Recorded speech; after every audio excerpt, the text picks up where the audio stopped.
After months of tension, a routine pursuit of a stolen catering van finally snapped the city's patience.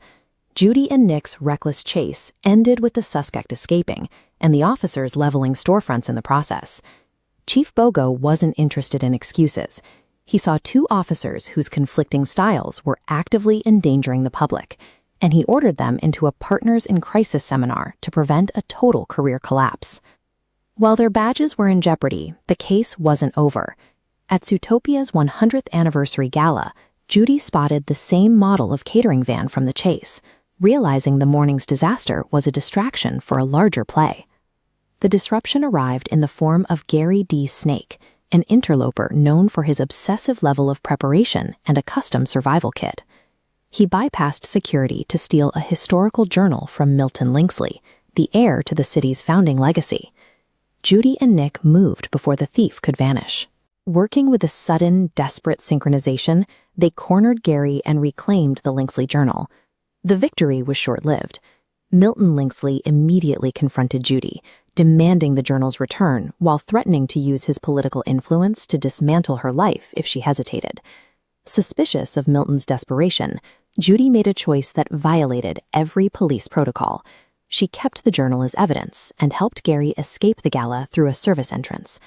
By defying one of the most powerful families in the city to protect a suspect, the two officers transitioned from heroes to fugitives. They were no longer working within the system, they were targets of it. Now operating from the shadows, they contacted Nibbles Maplestick, a specialist who tracked Gary's signature to the frozen reaches of the cliffs of Copenhagen. When they found him, the dynamic shifted. Gary wasn't hiding from the journal. He was tracking Judy and Nick to ensure the truth within its pages didn't die with them. Gary utilized his thermal vision to scan the journal's cover. The heat-sensitive ink reacted, revealing a hidden topographical map that the naked eye would never have detected. This map exposed the fraud at the center of the city's birth. Ebenezer Lynxley didn't design Zootopia. He stole the blueprints from Gary's great-grandmother, Agnes D. Snake, and claimed them as his own. To finalize the theft, Ebenezer buried the evidence. He utilized massive snow machines to cover Agnes's home in Reptile Ravine under a permanent layer of ice, rebranding the territory as Tundra Town. The morning's catering van theft was the Lynxley family's last-ditch effort to retrieve the journal before Gary could use it to prove their entire family legacy was built on a stolen design. To find the physical proof, the group reached the Tundra Town weather wall.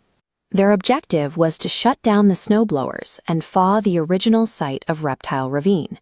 The mission was a biological race against time for Gary. As the temperature dropped, his reptilian metabolism began to fail. If the snow didn't stop, his heart would. At the control console, they were intercepted by Pawbert Lynxley. He played the part of the repentant son, claiming he wanted to help them restore the truth. It was a calculated ruse. Pawbert struck when they lowered their guard, using a syringe of snake venom to incapacitate Judy in the middle of the control room. Pawbert's goal was never reconciliation. He intended to destroy the journal and the witnesses, ensuring the Lynxley name remained synonymous with Zootopia's creation. As the room's temperature plummeted, Gary used the last of his strength to curl around Judy. He sacrificed his own dwindling heat to keep her core temperature from falling, while Nick was pinned on the roof above. Gary reached into the survival kit he had carried since the gala. He pulled a vial of antivenom he'd prepared for his own protection and administered it to Judy, neutralizing the toxin before it reached her heart. Outside, the situation was bleak. Pawbert cornered Nick on the facility's roof, leaving the fox with no room to maneuver and no backup in sight.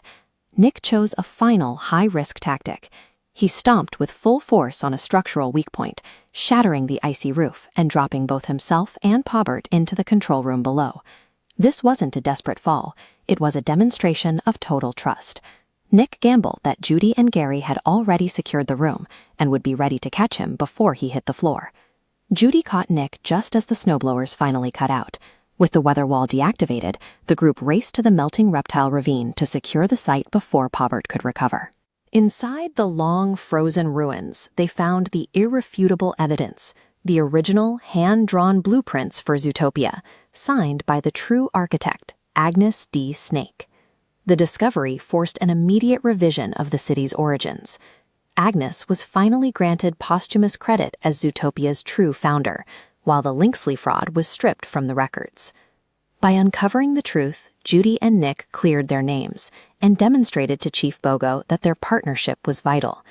They didn't just solve a case, they corrected a century of lies.